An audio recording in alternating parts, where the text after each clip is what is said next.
Nellore municipal corporation డివిజన్ల పునర్విభజన ముసాయిదాపై నగరపాలక సంస్థ కమిషనర్ నందన్ను వైసీపీ ఎమ్మెల్సీ పర్వతిరెడ్డి చంద్రశేఖర్ రెడ్డి కలిసి డివిజన్ల విభజనలో జరిగిన అక్రమాలపై 10 పాయింట్లతో కూడిన అభ్యంతరాల పత్రాన్ని సమర్పించారు. అనంతరం మీడియాతో మాట్లాడిన ఎమ్మెల్సీ ఈ విభజన అంతా సామాన్య ప్రజల సౌకర్యం కోసం కాకుండా కూటమి పార్టీల నేతలకు లాభం చేకూర్చేలా పాము వంకర్ల తరహాలో అస్తవ్యస్తంగా చేశారని మండిపడ్డారు.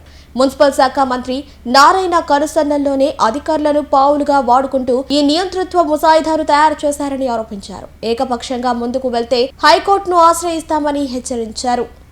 నెల్లూరు మున్సిపల్ కార్పొరేషన్ డివిజన్ల పునర్విభజన ముసాయిదాపై నగరపాలక సంస్థ కమిషనర్ నందన్ను వైసీపీ ఎమ్మెల్సీ పర్వతిరెడ్డి చంద్రశేఖర్ రెడ్డి కలిసి డివిజన్ల విభజనలో జరిగిన అక్రమాలపై 10 పాయింట్లతో కూడిన అభ్యంతరాల పత్రాన్ని సమర్పించారు. అనంతరం మీడియాతో మాట్లాడిన ఎమ్మెల్సీ ఈ విభజన అంతా సామాన్య ప్రజల సౌకర్యం కోసం కాకుండా కూటమి పార్టీల నేతలకు లాభం చేకూర్చేలా పాము వంకర్ల తరహాలో అస్తవ్యస్తంగా చేశారని మండిపడ్డారు. మున్సిపల్ శాఖ మంత్రి నారాయణ కనుసన్నల్లోనే అధికారులను పావులుగా వాడుకుంటూ ఈ నియంతృత్వ ముసాయిదాను తయారు చేశారని ఆరోపించారు. ఏకపక్షంగా ముందుకు వెళ్తే హైకోర్టును ఆశ్రయిస్తామని హెచ్చరించారు. నెల్లూరు మున్సిపల్ కార్పొరేషన్ కి సంబంధించి డివిజన్ల బైఫర్కేషన్ కి సంబంధించినటువంటి ఒక ముసాయిదాని రిలీజ్ చేయడం జరిగింది. దానిని చూసిన తర్వాత చాలా ఆశ్చర్యం అనిపించింది. పాము ఎన్ని వంకర్లు తిరుగుతుందో ఆ విధంగా డివిజన్స్ని ప్రతి దాన్ని కూడా వారికి ఇష్టమైనటువంటి విధిని ఈ డివిజన్లో కలుపుకోవడం, ఇష్టం లేదనుకున్న దాన్ని ఇంకో డివిజన్లో కలుపుకోవడం, ఇట్లా అష్ట వంకర్లతో ప్రతి డివిజన్ని కూడా రూపొందించినటువంటి పరిస్థితి చూస్తున్నాం. మీరు ఆలోచించండి ఒకసారి, నెల్లూరుకి సంబంధించి పెన్నా నదికి అవతల వెంకటేశ్వరం కానీ, గాంధీ గిరిజన కాలనీ కానీ, అట్లనే భగత్ సింగ్ కాలనీ అవన్నీ కూడా ఉన్నాయి. సో అక్కడ 2 డివిజన్లు 3 డివిజన్లు ఏర్పాటు చేయడం అన్నది సహజం. అయితే ఇప్పుడు కొత్తగా దాంట్లో పెన్నా నదికి అవతల కొంత భాగాన్ని, పెన్నా నదికి యువతల కొంత భాగాన్ని తీసుకొని డివిజన్లుగా ఏర్పాటు చేయడం. ఎక్కడైనా కూడా డివిజన్ అనేది వారందరికీ కూడా అందుబాటులో ఉండేటట్టుగా, దానికి రాకపోకలకు అందుబాటులో ఉండేటట్టుగా ఆ డివిజన్ ఆ ప్రాంతం ఒక కాలనీ లాగానో అట్లా ఉన్నప్పుడు వారు దాన్ని డెవలప్ చేసుకునే దానికి కానీ, వారందరికీ కూడా అనుకూలమైనటువంటి వ్యక్తిని అక్కడ కార్పొరేటర్గా నియమించుకోవడానికి కానీ అవకాశాలు ఉంటాయి. కానీ ఇక్కడ ఏమీ పట్టింపులు లేకుండా జాతీయ రహదారికి అవతల పక్క కొంత భాగం తీసుకుంటారు, యువతల పక్క కొంత భాగం తీసుకుంటారు, మళ్ళీ అటుపక్క తీసుకుంటారు, ఇటుపక్క తీసుకుంటారు.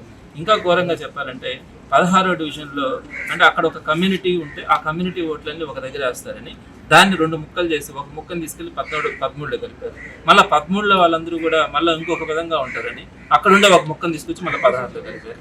అంటే ఎక్కడికక్కడ వాళ్ళకి కావాల్సినటువంటి బిట్లన్నీ కూడా కొన్ని కమ్యూనిటీస్ని ప్రధానంగా బేస్ చేసుకొని అవన్నీ కలిసి ఉండకూడదన్న ఆలోచనతో ముక్కలు చేసి దేనికి సంబంధించి ఒక్కొక్క ప్రాంతంలో ఒక్కొక్క ప్రాంతాన్ని కలపడం కూడా ఈరోజు మనం దాన్ని చూసినాం. ఇంకొక విషాదకరమైనటువంటి వార్త ఏంటంటే, ప్రధానంగా ఈ 42వ డివిజన్ 43వ డివిజన్ ఆ ప్రాంతం జెండా వీధిని అయితే ఇంచుమించుగా 3 ముక్కలు చేసేసారు. దాన్ని ఒక ముక్కను తీసుకొని వచ్చి చాకలి వీధి బీఆర్సీ సెంటర్లో ఉన్న చాకలి వీధితో కలిపారు. ఎక్కడైనా సమంజసం? జెండా వీధి ఎక్కడ, చాకలి వీధి ఎక్కడ? అక్కడ ఒక ముక్కను తీసుకొచ్చి ఇక్కడ కలిపారు, ఇంకొక ముక్కను తీసుకొచ్చి 48వ డివిజన్ దగ్గర కలిపారు, ఇంకొక ముక్కను తీసుకొచ్చి ఆ పక్క మూల కలిపారు. ఇలా ప్రతి ప్రాంతంలో కూడా వారికి ఎక్కడా కూడా గెలవము అనే ఆలోచనతో వాటిని ముక్కలు చేసి కన్ఫ్యూజ్ చేయాలా, ఎక్కడా కూడా ఓటర్లు అంతా కూడా ఒక ప్లేస్కి వెళ్ళి ఓట్లు వేసే హక్కు కూడా లేకుండా, ఎక్కడ ఎవరుంటారో కూడా తెలియకుండా, అంటే ఉండే ప్రాంతం ఒక దగ్గర వాళ్ళ ఓటర్స్ చూస్తే ఇంకొక డివిజన్లో కలిపేటట్టుగా ఈ విధంగా వాళ్ళకి గెలుపు అన్న భయంతో ఇష్టం వచ్చినట్టుగా వారు ఈరోజు డివిజన్లని బైఫర్కేట్ కూడా చేయడం జరిగింది. కొన్ని ప్రాంతాలు ఉంటాయి, అక్కడ కొన్ని కాలనీలు ఉన్నప్పుడు, ఒక కమ్యూనిటీ ఉన్నప్పుడు ఆ కమ్యూనిటీలో ఒక లీడర్షిప్ ఉంటుంది.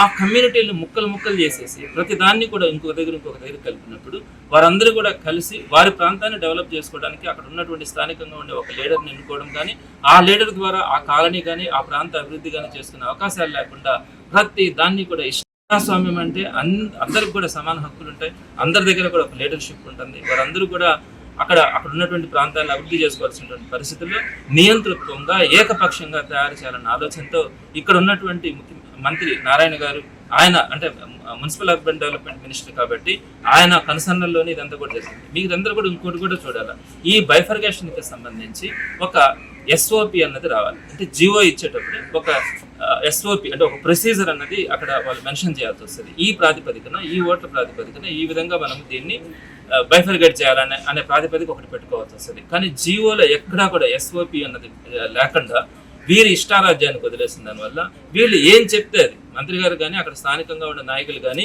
ఈ ముక్కలో మా కోట్ల బలం దీన్ని తీసుకెళ్లి ఇంకొక దగ్గర కలపండి అంటే కలిపాడు. వాళ్ళు మాకు ఇక్కడ ఉండే ఓట్లు పడవు అంటే దాన్ని తీసుకొచ్చి ఇంకొక దగ్గర కలిపాడు.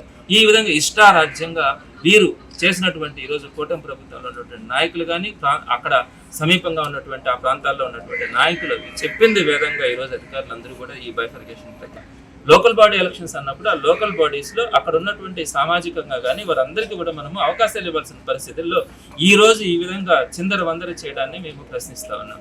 దీనికి ఈరోజు కమిషనర్ గారికి కూడా సుమారుగా 10 పాయింట్లతో ఆయనకు ఒక రిప్రజెంటేషన్ కూడా ఇవ్వడం జరిగింది. నాతో పాటుగా డివిజన్ ఇన్ఛార్జెస్ కానీ కార్పొరేటర్లు కానీ వారందరూ కూడా అక్కడ ఉన్నటువంటి సమస్యలు కానీ ఏ విధంగా ఆ డివిజన్స్ని ఇబ్బందులు పడుతూ ఉండే వాటన్నిటిని కూడా వాళ్ళ రిప్రజెంటేషన్స్ కూడా ఇవ్వడం జరిగింది. ఒకవేళ కాదు కూడదు అని చెప్పి మంత్రి గారు కనుక ఏకపక్ష నిర్ణయం తీసుకొని దీన్ని అమలు చేయాలని కనుక ముందుకెళ్తే తప్పకుండా కూడా చెప్తా ఉన్నాం న్యాయస్థానాలని ఆశ్రయించడం కూడా జరుగుతుంది. ఎటువంటి పరిస్థితుల్లో ప్రజలకు అన్యాయం జరిగే విధంగా మీరు కనుక ముందుకెళ్తే మాత్రం దాన్ని ఎదుర్కొనే దానికి వైఎస్ఆర్సీపీ మాత్రం సిద్ధంగానే ఉంటుంది. ఇప్పటికే మీరు అనేక కార్యక్రమాలు ప్రజా వ్యతిరేక కార్యక్రమాలు మీ ఆలోచనలకు ఏది వస్తే మీకు నిద్రలో ఏది వస్తే వాటన్నిటిని కూడా చేసేదానికి ప్రజల అభిప్రాయాలను మీరు పరిగణలోకి తీసుకోకుండా ముందుకెళ్తా ఉన్నారు. వాటన్నిటిని కూడా ప్రజలు గమనిస్తూ ఉన్నారు. ఈ ఇష్యూలో కూడా మీరు ఇదే విధంగా కనుక ముందుకెళ్లే పని అయితే మాత్రం తప్పకుండా న్యాయస్థానాలను ఆశ్రయించడం కూడా జరుగుతుంది. కాదు కూడదంటే ప్రజల సమక్షంలోనే ప్రజల ముందుకే వెళ్ళి అక్కడే తేల్చుకోవడం కూడా జరుగుతుంది.